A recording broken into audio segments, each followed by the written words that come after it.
Good morning and welcome to this episode of Jim's 5am Club. What I'd love to do today on this absolutely perfect Sydney winter's day, where we've got the wattle trees in full bloom, and as you can see, yellow, green and blue. The yellow and green, of course, being the wonderful colours of the Australian teams and the country. What I'd love to do today is go for a walk and talk and have a chat to you about a book. And the book that I've selected for this episode is entitled Being You. Being You, what a powerful title, and the messages, should I say, from this book are indeed profound, so your attention is most welcomed.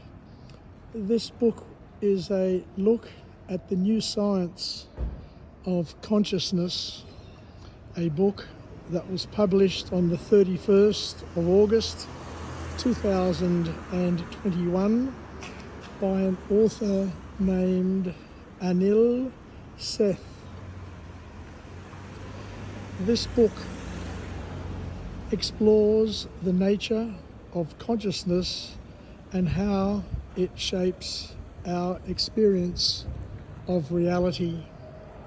A very deep book, a very powerful book, as I've mentioned, and a book that is going to teach us a thing or two, give us a vastly different perspective and help us grow, develop and get another view of what life is all about.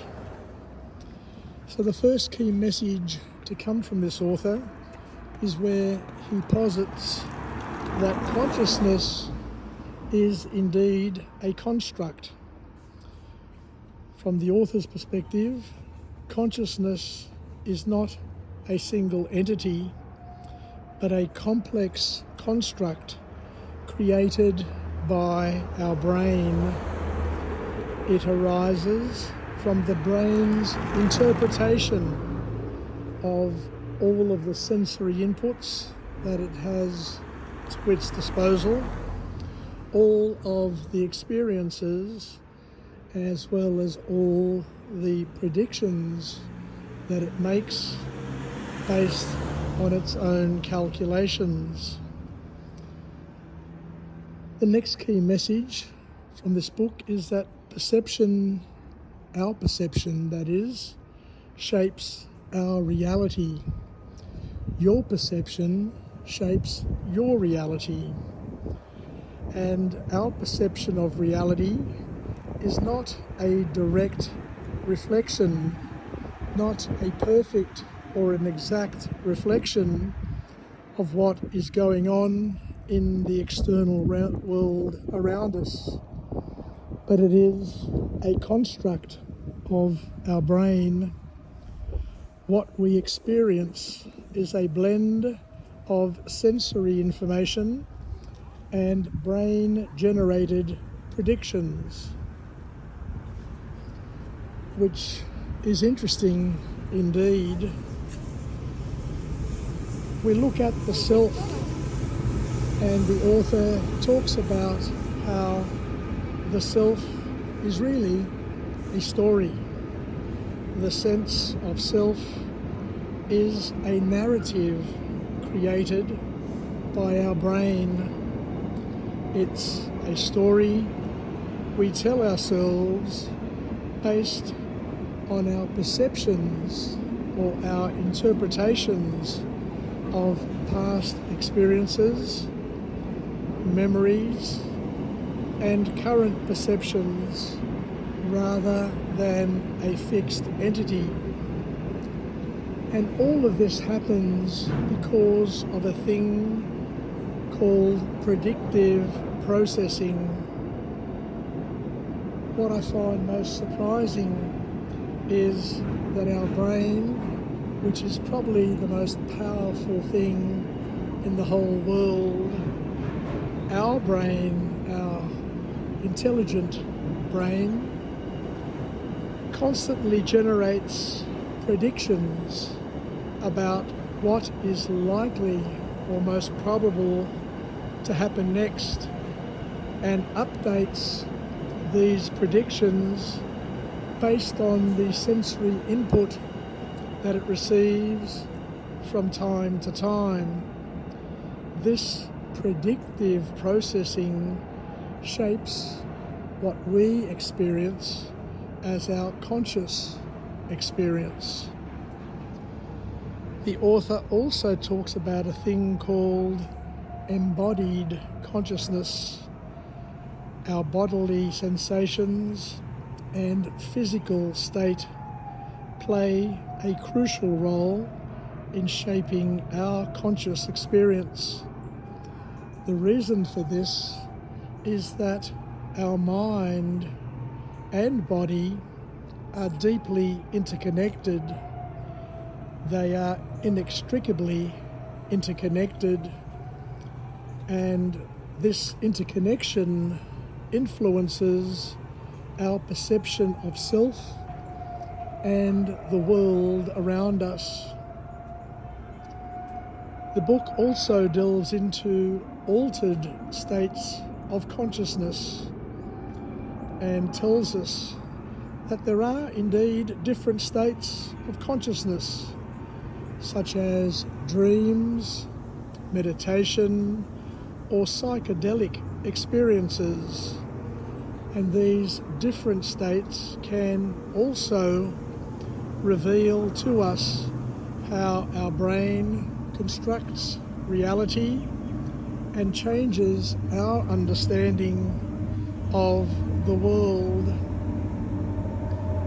as well as our understanding of ourself and the perceptions that we derive.